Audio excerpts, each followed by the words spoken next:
출애굽기 22장 공부하도록 하겠습니다. 먼저 잠깐 기도하겠습니다. 하나님 아버지, 오늘도 저희가 주님 앞에 나왔습니다. 주님의 거룩한 영께서 저희의 눈을 뜨게 해주셔서 하나님의 말씀 안에 있는 놀라운 진리를 보게 해주시기 원합니다. 예수님의 이름으로 기도드렸습니다. 아멘. 22장 1절부터 저희가 간략하게 살펴보도록 하겠습니다. 1절, 사람이 소나 양을 도둑질하여 죽이거나 팔면 그는 소 한 마리에 소 5마리로 갚고 양 한 마리에 양 4마리로 갚을지니라. 성경은 분명하게 도둑질하지 말라고 앞에 20장 15절에서 말씀을 하셨죠. 자신이 입힌 손해보다 훨씬 더 많은 배상을 하도록 만든 이유는요, 아예 도둑질을 하지 못하도록 방지하기 위함입니다. 또한 만약 한 마리를 훔친 사람이 한 마리로 그대로 배상을 할 경우에는 이웃의 좋은 소를 훔친 후에 자신의 안 좋은 소로 배상하는 경우가 발생할 수가 있습니다. 이웃의 좋은 소를 훔쳐서 1,000만 원에 팔고 대신 자신의 200만 원짜리 소로 배상하는 경우는 얼마든지 일어날 수가 있죠. 이러한 경우를 막기 위해서 소는 5마리로, 양은 4마리로 배상하도록 했습니다. 그러니까 좋은 소와 나쁜 소의 격차는 5배, 또 양의 경우엔 4배 정도가 날 것이다, 이렇게 보기 때문에 배상의 방법을 각각 5배와 4배로 결정한 겁니다. 2절, 도둑이 든 것을 보고 그를 쳐서 죽게 하면 그를 위해 피를 흘릴 필요가 없으나. 도둑은 다른 사람의 물건을 훔쳐가는 사람이죠. 2절은 도둑이 다른 사람의 집에 침입을 했는데 그 사람을 쳐서 죽게 한 경우에 그 도둑을 죽인 사람을 처벌하지 말라는 조항입니다. 이것은 정의로운 법률이죠. 정당하게 집에 방문하는 경우에는 문을 두드리겠죠. 아무도 응답하지 않으면 돌아갔다가 다시 찾아올 겁니다.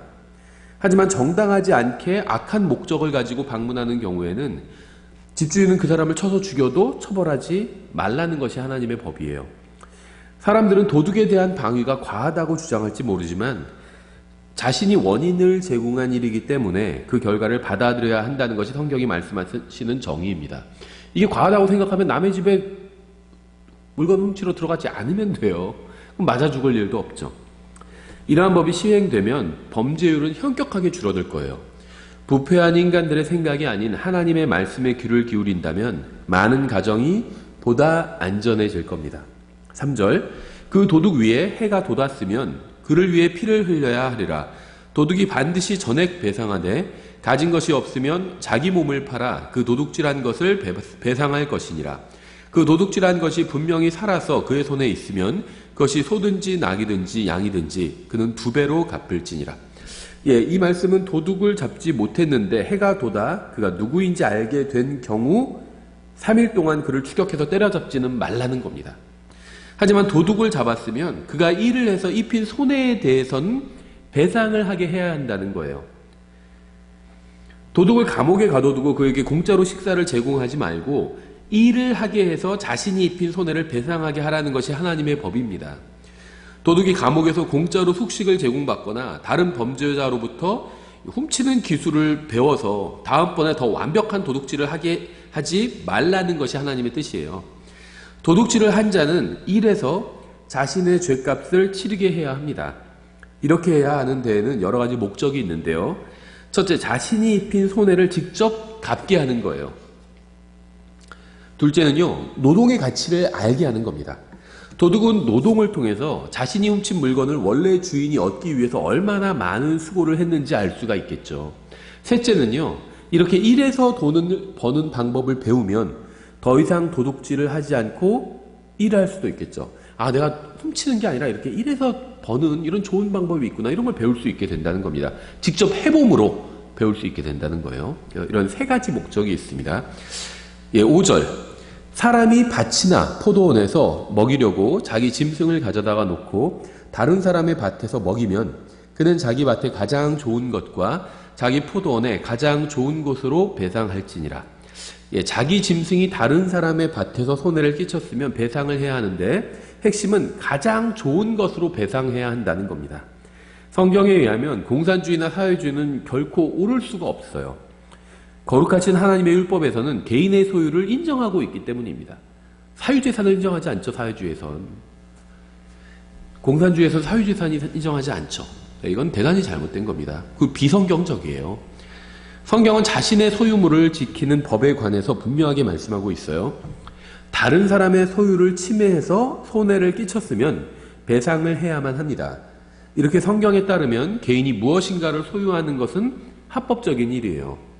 6절 불이 나서 가시나무에 옮겨 붙어 곡식 낫갈이나 서 있는 곡식이나 밭을 태우면 불을 놓은 자가 반드시 배상할지니라. 잘못을 저질렀으면 그 대가를 치러야 합니다. 사회 전체가 배상해 주는 것이 아니라 잘못을 저지른 사람이 배상해 줘야 돼요.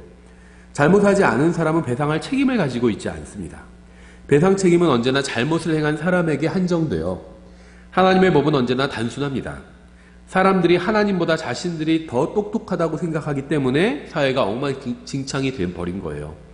하나님의 말씀을 거부하면 항상 혼돈이 임하게 됩니다. 잘못한 사람이 배상해줘야지 사회 전체가 책임져 줄 일이 아니라는 겁니다. 7절 사람이 돈이나 물건을 자기 이웃에게 넘겨주어 지키게 하였다가 그 사람의 집에서 도둑을 맞았는데 그 도둑이 발견되면 그는 2배를 지불할 것이요 도둑이 발견되지 아니하면 그 집 주인이 재판관들 앞에 불려가서 자기 이웃의 물건에 손을 댔는지 조사를 받을 것이니라. 물건을 맡은 사람은 단순히 말로만 도둑 맞았다고 해서는 안 되고요. 정말로 도둑 맞았다는 사실을 재판관 앞에서 입증해야 합니다. 9절 온갖 종류의 범법에 관하여는 그것이 소나 나귀나 양이나 의복에 관한 것이든지 혹은 다른 이가 자기 것이라고 주장하는 잃어버린 물건에 관한 것이든지 양쪽이 재판관들 앞에서 사유를 댈 것이요 재판관들이 유죄 판결을 내리는 자가 자기 이웃에게 2배로 갚을지니라. 우리가 이 말씀을 통해서 알 수 있는 진리는요. 다시 좀 여기서 배울 수 있는 진리를 좀 정리해 보겠습니다. 첫 번째는 하나님께서는 사유재산을 허용하신다는 거예요. 두 번째는요. 도둑질에 대한 형벌은 감옥이 아니라 배상이라는 겁니다. 일해서 갚으라는 거예요. 감옥에 가는 것으로는 손해를 입힌 사람에게 어떠한 배상도 이루어지지가 않죠. 보통 이 재산이 없으면 물론 우리 법에서도 감옥에 가서 자기가 저지른 죄에 대한 대가를 이제 형벌을 받고 그다음에 민사적 책임은 또 따로 지게 하죠. 근데 재산이 없을 경우에는 이걸 받아낼 방법이 없어요. 그래서 성경에서는요 그렇게 하지 말고 감옥에 보내지 말고 아예 일을 시키라는 겁니다. 그래서 재산이 있으면 재산으로 갚고 재산이 없으면 일을 해서 그 노동의 대가를 자기가 배상하는데 사용하게 하라는 겁니다. 그러니까 손해를 입은 사람이 반드시 배상을 받을 수 있게 한 거예요. 이 성경의 법은. 재산이 있다면 그것으로 배상을 해야 되고 재산이 없거나 부족하다면 노동을 해서 배상해야 합니다. 셋째, 양 당사자 모두의 말을 듣고 판단해야 합니다. 한쪽 말만 듣고 판단하면 잘못된 판결을 내릴 수 있기 때문이죠. 반드시 같은 시간에 같은 장소에서 양 당사자의 말을 다 들어보고 결론을 내려야 합니다. 그래야 상대방의 공격에 대해서 또 다른 상대방이 정당하게 방어할 수 있기 때문이죠. 이것은 정말 합당한 법률입니다. 교회에서도 이런 법이 적용되어야 합니다. 10절 사람이 낙이나 소나 양이나 혹은 어떤 짐승을 자기 이웃에게 넘겨주어 지키게 하였다가 그것이 죽거나 상하거나 끌려갔어도 본 사람이 없으면 그것을 맡은 자가 자기 이웃의 물건에 손을 대지 아니하였다고 두 사람 사이에서 주의 맹세를 할 것이요 그것의 주인은 그 맹세를 받아들일지니 그 사람은 그것을 배상하지 아니할 것이니라. 만일 그가 그것을 도둑 맞았으면 그것의 주인에게 배상할 것이며 만일 그것이 갈기갈기 찢겼으면 그는 그것을 증거로 가져올 것이요 그 찢긴 것을 배상하지 아니할 것이니라. 이 조항은요 다윗이 목동이었을 때 그대로 행한 것이기도 합니다. 또한 창세기 31장에 의하면 야곱 또한 이대로 실행했습니다. 말로 입증하는 것으로는 충분하지 않아요. 반드시 증거로 자신의 주장이 정당함을 입증해야 합니다. 14절 사람이 자기 이웃에게 무엇을 빌렸는데 그것의 주인이 그것과 함께 있지 아니할 때 그것이 상하거나 죽으면 그가 반드시 배상하려니와 그것의 주인이 그것과 함께 있었으면 배상하지 아니할 것이며 만일 그것이 세를 주고 빌린 것이면 세를 받기 위해 왔느니라. 빌린 것은 원래의 상태로 돌려주어야 합니다. 만일 빌릴 때 보증금을 주었는데 물건을 잃어버렸다면 그 보증금은 빌려준 사람이 가지게 됩니다. 16절 사람이 정혼하지 아니한 처녀를 꾀어 그녀와 함께 누우면 반드시 지참금을 주고 그녀를 자기 아내로 삼을 것이요. 정혼하지 않은 여자를 속여서 그녀와 동침했으면 반드시 그녀와 결혼해야 합니다. 아무나 그냥 강간해놓고 다 결혼할 수 있다는 건가? 그런 건 아니에요. 정혼하지 않았어요. 결혼을 약속하지 않은 사이인데 속였습니다. 나랑 살아가는 것처럼 마치 결혼할 것처럼 속인 거예요. 그러면요, 그녀와 속여서 동침을 했다면 우리 어차피 결혼할 거니까 동침하자. 사실은 결혼할 마음이 전혀 없어요. 근데 속인 겁니다, 여자를. 그런 경우 충분히 있죠. 그렇게 속여서 결혼했으면 그녀와 반드시 결혼해야 된다는 겁니다. 예, 그냥 아무나 자기가 어떤 여자 잡아놓고 강간해 놓고는 그러면 결혼할 수 있다. 이런 법이 절대 아닙니다. 어떤 여자 보쌈에 와서 내가 동침했으면 그 여자와 결혼할 수 있다. 이런 법이 아니에요. 속인 거예요. 속인 겁니다. 결혼할 것처럼 사랑한다 그러고 사랑하지도 않으면서 동침할 목적으로 사랑한다 그러고 결혼하자 그러고 결혼할 마음도 없으면서 그렇게 속여서 동침을 했어요. 그러면은 반드시 결혼해야 한다는 겁니다. 17절 만일 그녀의 아버지가 그녀를 그에게 주기를 완강히 거부하면 그는 처녀들의 지참금에 따라 돈을 지불할지니라. 정혼하지 않은 처녀를 속여서 동침하고도 그녀와 결혼하지 않는 방법은 그녀의 아버지에게 자신이 행한 일을 모두 말한 후에 지참금을 지불하는 겁니다. 그렇죠. 다 얘기를 했어요. 내가 이렇게 속여서 이렇게 얘기해서 결혼했습니다. 그러니까 아버지가 보기에는 완전히 나쁜 놈이, 남자가 남자를 알거든요. 여자는 남자를 잘 몰라요. 남자가 남자를 압니다. 또 여자가 여자를 알죠. 아버지가 딱 보니까 완전히 이 사람이 한마디로 이 자식이 속여가지고 내 딸을 속인 거예요. 딱 보니까 알거든요, 아버지는. 그래서 안 돼. 너 같은 사기꾼한테 줄 수 없어, 내 딸을. 그러면 지참금을 결혼할 비용을 주고 돈을 지불해야 된다는 거예요. 그러니까 자기가 속여서 처녀를 껴서 동침을 했으면 거기에 대한 대가를 치러야 된다는 겁니다. 그게 결혼을 하는 것이든 아니면 아버지가 허락하지 않으면 결혼은 될 수 없고 지참금만 줘야 돼요. 엄청난 돈을 줘야 되는 거죠. 함부로 이런 죄 짓지 말라는 겁니다. 이런 죄를 지면 원치 않는 여자와 그냥 동침만 하려고 했는데 속여서 그렇게 동침만 하려고 했는데 결국에 발각되면 그 여자와 결혼해야 될 수도 있고 아니면 큰 엄청난 금액 지참금을 날려야 될 수도 있다는 거예요. 그러니까 함부로 이런 짓 하지 말라는 거예요. 18절 너는 마녀를 살려두지 말지니라. 마녀에 대한 하나님의 명령은 단호합니다. 이 말씀은 다른 식으로 해석할 수 없어요. 만화 영화에서는 우리의 판단을 흐리게 하기 위해서 마녀를 귀엽게 묘사하기도 합니다. 하지만 그렇다고 해서 하나님의 법이 바뀌는 것은 아니죠. 마녀와 마녀 짓을 행한 자에 대한 하나님의 판결은 언제나 사형입니다. 19절 누구든지 짐승과 함께 눕는 자는 반드시 죽일지니라. 성경이 이러한 말씀을 하는 이유는 이러한 짓을 행하는 자들이 실제로 있기 때문이죠. 성경은 남자가 남자와 여자가 여자와 그리고 사람이 짐승과 교접하는 것을 엄격하게 금하고 있습니다. 남자가 남자와 여자가 여자와 동침하는 것을 허용하는 사회는 머지않아 사람이 짐승과 동침하는 것도 허용하게 됩니다. 실제로 소위 잘 나가는 북유럽 국가들 중에서 이런 걸 논의하고 있다는 얘기를 저도 들었어요. 거긴 동성연애가 허용되었죠. 보편화되었습니다. 그리고 동성연애에 대해서 뭐라고 하는 사람이 오히려 비난을 받아요. 우리도 그렇게 가고 있죠. 근데 거기서 끝난 것이 아니라 이제 짐승과 교접하는 것에 대한 논의를 하고 있다는 거예요. 예. 그렇게 가게 돼 있습니다. 20절 주의 어떤 다른 신에게 희생물을 드리는 자는 진멸할지니라. 예, 이러한 말씀은 신약의 교회가 구약의 이스라엘을 계승한 것이 아님을 분명하게 보여주죠. 또한 그리스도인들은 구약의 율법을 지킬 법적인 의무가 없음도 보여줍니다. 하나님은 한 분밖에 없어요. 하늘나라에 가는 유일한 길은 예수 그리스도입니다. 아들 하나님이신 예수 그리스도를 통해서 아버지 하나님께로 나아가지 않으면 결코 하늘나라에 갈 수 없습니다. 하나님도 한 분이요 구원의 길도 하나입니다. 하지만 그렇다고 해서 모든 성경 말씀이 모든 사람에게 다 직접적으로 적용되는 것은 절대 아닙니다. 율법은 교회에게 교리적으로 적용되지 않아요. 이스라엘은 다른 신에게 희생물을 드리는 자를 진멸해야 했지만 교회는 그렇지 않습니다. 교회는 다른 신을 믿고 있다고 해서 무슬림이나 불교도나 힌두교인이나 몰몬교인이나 프리메이슨교도를 죽여서는 안 됩니다. 다른 종교를 믿는 사람을 죽이는 것은 신약의 기독교가 아닙니다. 구약의 유대교예요. 그건. 율법은 오직 이스라엘 민족에게만 하나님께서 주신 법입니다. 이스라엘 국가 내에서 다른 신을 섬기려는 자가 있다면 그는 반드시 죽임을 당해야 합니다. 하나님의 말씀은 농담이 아니고요. 율법은 엄중하게 지켜야만 합니다. 하지만 이스라엘 국가 밖에서는 율법을 지키라는 말씀을 하나님께서는 하신 적이 없다는 사실을 기억해야 합니다. 21절, 너는 나그네를 괴롭게 하거나 학대하지 말라. 너희는 이집트 땅에서 나그네였느니라. 나그네를 괴롭게 하지 말라는 말씀은 그들에게 동일한 시민권을 주라는 말이 아니에요. 다만 그들이 외부에서 왔다는 이유로 그들을 학대하거나 괴롭히지 말라는 겁니다. 인간으로서 정당하게 대하라는 것이지 이스라엘 국민과 같은 대우를 하라는 말은 절대 아니에요. 22절, 너희는 과부나 아버지 없는 아이를 괴롭히지 말지니라. 힘이 있거나 우월한 지위에 있다고 해서 남편이 없는 여자나 부모가 없는 아이들을 괴롭히지 말라는 거죠.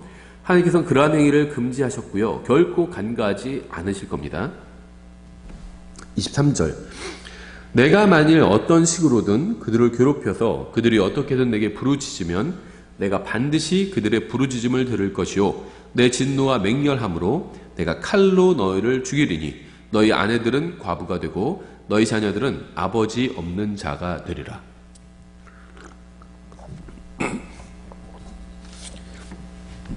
하나님께서는 과부와 고아를 위해서 대신 보복해 주시겠다고 말씀하셨죠. 과부와 고아를 괴롭히는 자들은 하나님을 두려워하지 않는 자들입니다. 하나님을 두려워하는 것이 죄를 피하는 길이죠. 하나님을 두려워해야 한다고 가르치지 않는 사회는요, 범죄가 넘치는 사회예요. 이것이 바로 우리가 가정과 학교와 사회에서 하나님을 두려워해야 한다고 가르쳐야 되는 이유입니다. 25절, 내가 만일 내 곁에 있는 가난한 내 백성 중에서 누구에게 돈을 빌려주거든 그에게 이자 받는 자같이 굴지 말고 그에게 이자를 부과하지 말지니라. 내가 어떻게든 내 이웃의 옷을 담보로 잡거든 해가 질 때까지 그에게 그것을 넘겨줄지니라. 그에게는 그것이 유일하게 덮는 것이요 그의 살을 덮는 의복이니 그가 무엇을 입고 자겠느냐. 그가 내게 부르짖으면 내가 들으리니 나는 은혜로운 자니라. 하나님의 말씀에 의하면 돈을 빌려주는 것은 죄가 아닙니다.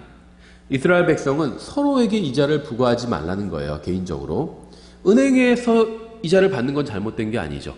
예수님께서도 악한 종에게 이 돈을 묻어두지 않고 네가 은행에 맡겼으면 내가 원금과 이자를 다 찾았을 거 아니냐 이렇게 말씀하셨죠. 이자가 잘못된 건 아닙니다. 사인 간에 같은 이스라엘 형제끼리 그렇게 하지는 말라는 거예요. 너무 가혹하게 하지는 말라는 겁니다. 이자 자체가 잘못된 건 아니에요. 성경에 의하면. 또 덮고 자는 용도의 옷을 담보로 잡았다면 일상생활에 필요한 물건들이죠. 이런 거 담보로 잡았다면 밤에는 돌려주라는 겁니다. 그 다음에 편히 잘 수 있게 하라는 거예요. 만약 이렇게 하기 싫다면 아예 처음부터 빌려주지 않으면 되죠.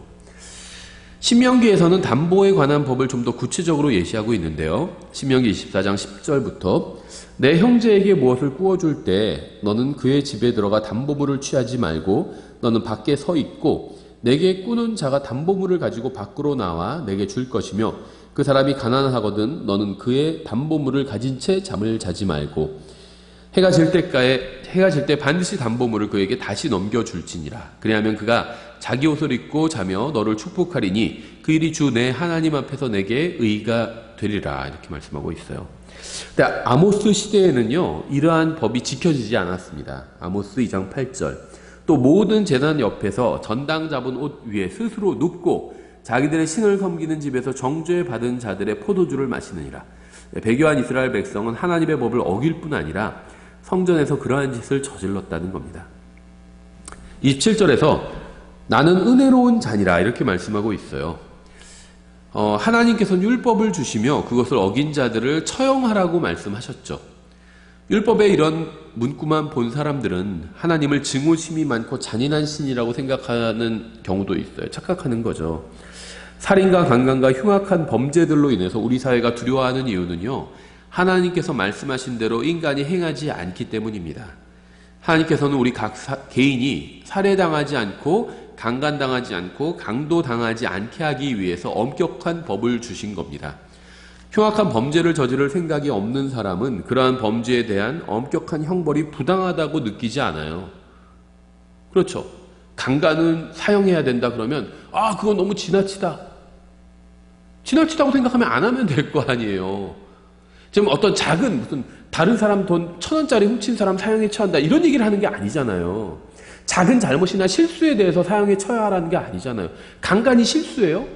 실수로 강간할 수 있나요? 살인이 실수예요? 실수로 살인할 수 실수로 의도가 없이 죽이는 건 살인이 아니에요. 그건 과실치사입니다. 성경은요, 과실치사에 대해서는 피할 길을 줘요. 도피성으로 피하면 돼요. 의도를 가지고 죽이는 거예요. 그게 살인이죠. 강간, 살인, 이런 흉악 범죄에 대해서는 사형에 처하라는 거예요. 이게 왜 과도한 건가요? 과도하다고 생각된다면, 이 벌이 너무 지나치다고 생각한다면 안 하면 되잖아요. 살인을 안 하고 강간 안 하면 되잖아요. 그렇죠. 그러니까 이런 건요, 끔찍한 법이 아니라 죄를 저지를 사람, 범죄를 저지를 사람이 없는 사람들을 보호하는, 그러니까 선량한 시민이죠. 선량한 시민을 보호하는 아주 좋은 법이에요. 살인자, 살인범, 강간범이 얼마나 될까요? 적죠.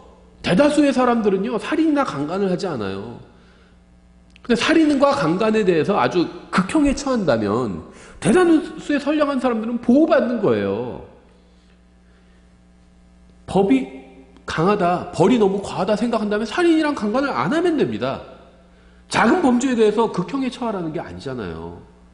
큰 범죄에 대해서 살인, 강간 이런 건 큰 범죄죠. 큰 범죄는 극형에 처하라는 거예요.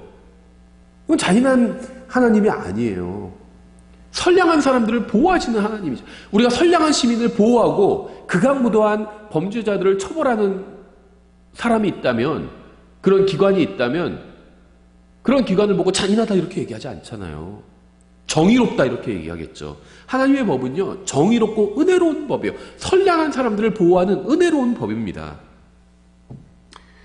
엄격한 처벌이 지속적으로 준수된다면 흉악범죄는 사라지게 될 겁니다.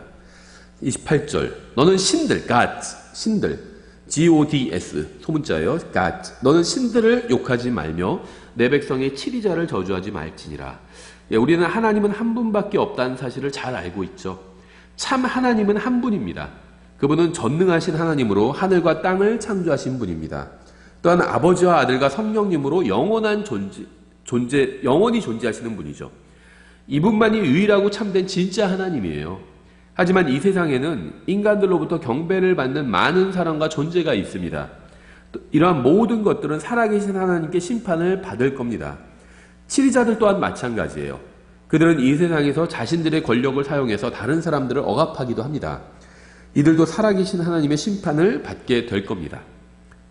전도서 10장 20절 이렇게 되어 있어요. 왕을 저주하지 말되 내 생각 속에서도 말며 내 침실에서 부자를 저주하지 말라. 공중의 새가 그 소리를 전하고 날개 가진 것이 그 일을 말하리로다. 예, 이 세상에는 사악한 통치자들이 많이 있습니다. 그들은 질서를 유지하기 위해서 사람들을 처벌합니다. 물론 정당하지 않은 이유로 사람들을 처벌하는 경우도 많이 있죠. 만일 제가 정부로부터 부당한 대우를 당하고 처벌을 받는다면 저는 부당한 짓을 저지르다가 그렇게 되는 것이 아니라 예수 그리스도를 섬기다가 그렇게 되기를 원합니다. 만일 제가 정부로부터 제재를 받고 불이익을 당하고 재판에 넘겨지고 투옥된다면 그것은 제가 정부의 정책에 반대하거나 일시적인 이 세상의 일로 인한 것이 아니라 누군가에게 그들의 혼이 거할 영원한 장소에 대한 진리를 선포한 것으로 인한 것이기를 바랍니다. 사도행전 23장 5절 이렇게 되어 있어요. 이에 바울이 이르되 형제들아 나는 그가 대제사장인 줄 알지 못하였노라. 기록된 바 너는 내 백성의 치리자를 비방하지 말라 하였느니라 하더라. 이 말씀은 출애굽기 22장 28절을 인용한 거죠. 성령님께서는 사도 바울을 통해서 저주하지 말라를 비방하지 말라로 인용하셨습니다. 이렇게 성경은 성경을 통해 단어의 의미가 드러나게 만들죠. 성경에 의하면 누군가를 비방하는 것은 그 사람을 저주하는 것이고 저주하는 것은 곧 비방하는 것입니다. 베드로서 2장 10절 이렇게 되어 있어요. 특별히 부정한 정욕에 빠져 육체를 따라 걸으며 행정권을 멸시하는 자들을 아시느니라. 그들은 염치가 없고 자기 뜻대로 행하며 두려운 줄도 모르고 위험 있는 자들을 비방하거니와 또 그와 마찬가지로 이 추악한 유다서 8절 또 그와 마찬가지로 이 추악한 꿈꾸는 자들도 육체를 더럽히고 통치권을 멸시하며 위험 있는 자들을 비방하는도다. 모든 정부는 잘하는 것도 있고 잘 못하는 것도 있어요. 그렇죠. 보수 정권도 잘하는 게 있고 또 잘못하는 것도 있고요. 진보 정권도 잘하는 게 있고 또 잘못하는 거 있습니다. 정도의 차이는 있겠죠. 정부를 욕하고 비방하는 것은 다른 사람들에게 진리를 선포하는 데 도움이 되지 않습니다. 보수 정권이든 진보 정권이든 어떤 정권이든 상관없이 정부를 욕하는 것은 사람들에게 진리를 선포하는 데 방해가 된다는 거예요. 현 정부를 지지하는 사람도 있고 반대하는 사람도 있어요. 모든 시대의 모든 정부는 항상 지지자가 있었고 반대자가 있었습니다. 따라서 어떤 정부든 간에 정부를 비방하면 그 정부를 지지하는 사람들에게는 복음을 전할 수도 없고요. 진리를 알려줄 수도 없어요. 물론 정부가 잘못됐을 수도 있어요. 실제로. 잘못된 거기 때문에 내가 비판하는 걸 수 있죠. 하나님 앞에서 의롭기만 한 정부는 없어요. 어떤 정부도 잘못하는 건 있어요. 다 비판할 거리가 있다는 겁니다. 하지만 정부를 비방하는 것은 복음과 진리를 전하는 길을 막는 것임을 알아야 돼요. 현 정부가 보수 정권이라고 가정해 보겠습니다. 근데 여러분은 이 정권이 진보로 바뀌어야 된다고 생각을 합니다. 반대 경우도 마찬가지예요. 현 정부가 진보 정권인데 여러분은 보수 정권으로 바뀌어야 한다고 생각할 수도 있죠. 그런데 예배당에 모여 앉아있는 사람들 중에는 예수 그리스도가 참된 구원자라는 사실을 알아야 하는 사람도 있고 또 성경을 배워서 그리스도인다운 삶을 살아야 하는 사람들도 있어요.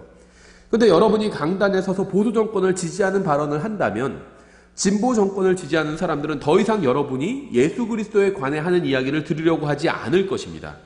반대 경우도 마찬가지죠. 사람들이 설교자의 설교에 집중하게 만드는 것은 쉬운 일이 아니에요. 한쪽에 치우친 정치적인 발언을 한다면 다른 쪽을 지지하는 청중은 아예 귀를 닫아버리게 만듭니다. 성경을 믿는 그리스도인은 보수나 진보가 아니에요. 구원받은 사람일 수 있지만 그리스도인은 아니에요. 보수 막 강렬하게 지지하고 진보 막 강렬하게 지지하고 이런 사람들은요, 그리스도인이 아니에요. 예수님의 제자가 아니라는 겁니다. 구원의 문제를 얘기하는 게 아니에요. 그리스도인의 문제, 제자의 문제를 얘기하는 겁니다. 예수님께서 언제 보수 정권의 증인이 되라, 진보 정권의 증인이 되라 이런 말씀 하신 적 있나요? 나의 증인이 되라고 하셨어요. 예수님의 증인이 되라고 하셨어요. 우리는 성경과 예수 그리스도를 지지합니다. 저는 어떤 정당도 지지하지 않아요. 그 중에 물론 투표할 때 있어요. 그 중에 그냥 나아 보이는 정당, 나아 보이는 사람에게 투표합니다. 하지만 전 기본적으로 이 세상에 있는 어떤 정당도 지지하지 않아요. 제가 지지하는 건요, 하나님의 말씀인 성경과 예수 그리스도입니다. 어떤 정치인도 지지하지 않아요. 저는 저의 100%의 지지를 받는 분은 예수 그리스도밖에 없어요. 이 세상 정치는 일시적인 것을 다뤄요. 일시적인 것. 영원한 게 아니에요. 일시적인 걸 다뤄요. 일시적인 문제. 하지만 우리는 영원한 것들을 다루는 사람들이에요. 우리가 일시적인 것들로 인해서 영원한 것들을 전할 수 없다면 정말 어리석은 일입니다. 정치는 이 세상을 바로잡는 거죠. 보수든 진보든 다 이 세상을 바로잡겠다고 그래요. 자기들의 방식대로. 그렇죠. 사람들이 살기 좋은 세상을 만들겠다고 그래요. 보수도 그렇게 말하고 진보도 그렇게 말해요. 방법에 우리가 동의할지 않을지 몰라도 하여튼 그런 대의 명분을 가지고 있죠. 하지만 우리는 성경을 믿는 그리스도인으로서 누구도 이 세상을 바로잡을 수 없다는 사실을 아주 잘 알고 있습니다. 이 세상을 바로잡으실 수 있는 유일한 분은 예수 그리스도밖에 없어요. 우리는 그분이 이 세상을 바로잡으시기 전에는 우리가 지지하는 정치 세력을 통해 이 세상을 바로잡으려고 해서는 안 됩니다. 예수님이 바로잡으실 거예요. 근데 왜 사람들을 동원해서 바로잡으려고 해요? 할 수 없는 일이에요. 주님께서 재림하시기 전까지 우리가 할 일은 이 세상을 바로잡는 것이 아니라 사람들에게 복음을 전해서 구원받게 하고 구원받은 사람들이 영적으로 성장할 수 있도록 성경을 가르치는 겁니다. 그리스도인들의 임무는 이 세상을 바로잡는 게 아니에요. 복음을 전해서 구원받게 하고요, 사람들이. 또 하나님의 말씀을 가르쳐서 영적으로 성장하게 하는 겁니다. 이 세상은 예수님께서 재림하셔서 바로잡으실 거예요. 왜 예수님께서 하실 일을 가로채려고 그래요? 세상 사람들은 그렇게 하라고 하세요. 구원받고 하나님의 말씀을 아는 예수님의 제자인 그리스도인들은 그렇게 해서는 안 된다는 겁니다. 정당이나 정치인 지지하지 마세요. 그리스도인이라면 투표를 하세요, 양심껏. 하지만 정당이나 정치인 지지하고 다니지 마세요. 성경과 예수 그리스도를 지지하세요. 왜 쓸데없는 짓을 하고 다니세요, 그리스도인이. 불행하게도 오늘날 대부분의 기독교인들은 돈을 사랑합니다. 누가 예수님에 대해서 비난하고 공격하는 것은 참지만 누군가 자신의 재산을 침해하는 것은 참지 못해요. 그래서 많은 기독교인들이 다른 사람들에게 복음을 전하는 일보다 정치에 참여해서 목소리를 높이고 자기 재산을 보호하는 일에 더 많은 관여를 하고 있는 거예요. 누군가 이러한 사실을 부정하고 싶겠지만 이건 엄연한 사실입니다. 만일 우리나라에 구원받은 사람들이 구원받지 못한 정치인이 하는 말을 듣는데 시간을 낭비하지 않고 성경 공부에 더 집중한다면 교회는 훨씬 더 강건해질 거예요. 오직 예수님만이 바로잡을 수 있는 것을 자신들이 바로잡겠다고 하는 사람들이 바로 정치인들인데 왜 이들의 말을 듣는데 시간을 낭비하는지 모르겠어요. 보수든 진보든 정치 이슈에 완전히 마음을 빼앗겨버린 사람은요, 주님 앞에 나와서 회개하고 성경으로 돌아와야 합니다. 제가 하는 말이 마음에 들지 않을지 모르지만 저는 그저 성경이 말씀하시는 진리를 그대로 선포하고 있을 뿐이에요. 이런 말이 마음에 들지 않는 이유는요, 그만큼 하나님의 말씀에서 마음이 멀어졌기 때문입니다. 하나님의 말씀을 떠나서 정당에 가까워진 거예요. 하나님의 예수 그리스도로부터 떠나서 구원받았다 할지라도 예수님으로부터 떠나서 마음이 정치인들에게 가 있는 겁니다. 그러니까 이런 마음이 예수님께로 돌아오라는 이런 말씀이 불편한 거예요. 회개해야 돼요. 정치 이슈에 온갖 마음이 빼앗긴 사람들은 회개해야 됩니다. 성경으로 돌아와야 돼요. 그리스도의 심판석에서 크게 부끄러움을 당할 겁니다. 그런 사람들은. 29절. 너는 내 익은 과일과 내 집에 처음 것 드리기를 더디하지 말며 내 아들들 중에 맏아들을 내게 줄지니라. 내 소와 양도 그와 같이 하되 이래 동안은 그것의 어미와 함께 있게 하고 여덟째 날에 그것을 내게 줄지니라. 하나님께 드리기 위해 더 좋은 날을 기다리지 마십시오. 경제적으로 사정이 나아지면 그때 하나님께 드리겠다고 하지도 마십시오. 하나님께서 주신 것 중에 다시 하나님께 돌려드리면 됩니다. 나중으로 미루지 마세요. 항상 하나님을 최우선 순위에 두고 그때그때 해야 할 일을 그때그때 하십시오. 31절. 너희는 내게 거룩한 사람들이 될지니 너희는 들에서 짐승에게 찢긴 것의 고기를 먹지 말고 개들에게 그것을 던질지니라. 이 말씀에는 4가지 위대한 진리가 있는데요. 첫 번째는요, 우리는 하나님께 거룩한 사람이 되어야 합니다. 죄로 오염되거나 세상으로 인해서 더러워져서는 안 됩니다. 다른 종교와 섞여서도 안 돼요. 세상과 분리돼서 하나님께 드려져야 합니다. 깨끗하고 거룩하고 순결하고 의로워야 합니다. 둘째는요, 우리는 하나님께 드려져야 돼요. 운동이나 재물이나 명성이나 운이나 유흥이나 스포츠나 게으름이나 거짓 종교가 아니라 하나님께 드려져야 합니다. 정치에 드려지지 말고요, 하나님께 드려주세요. 정당에 드려지지 말고요, 정치인에 드려지지 말고요, 하나님께 드려주십시오. 하나님께. 어떤 정당에 유용한 사람이 되지 말고요, 하나님께 유용한 사람이 되세요. 세 번째 진리는요, 들에서 죽은 짐승을 먹어서는 안 됩니다. 언제 어디서 어떻게 죽었는지 모르는 짐승을 아예 먹지 마세요. 시도조차 하지 않는 게 좋습니다.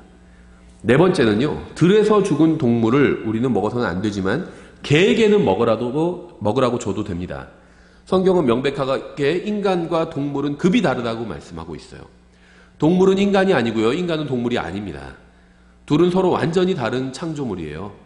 개는 아무리 귀엽고 사랑스러워도 애완동물이지 자녀가 아니에요. 그러니까 들에서 죽은 짐승을 사람은 먹어서는 안 되지만 그것이 어떤 것인지 모르니까 개에겐 줘도 된다는 겁니다. 개는 사람과 달라요. 개를 사람처럼 대우하지 말라는 겁니다. 예, 여기까지 하겠습니다. 다음 시간에 계속해서 23장 공부하도록 하겠습니다. 수고하셨습니다.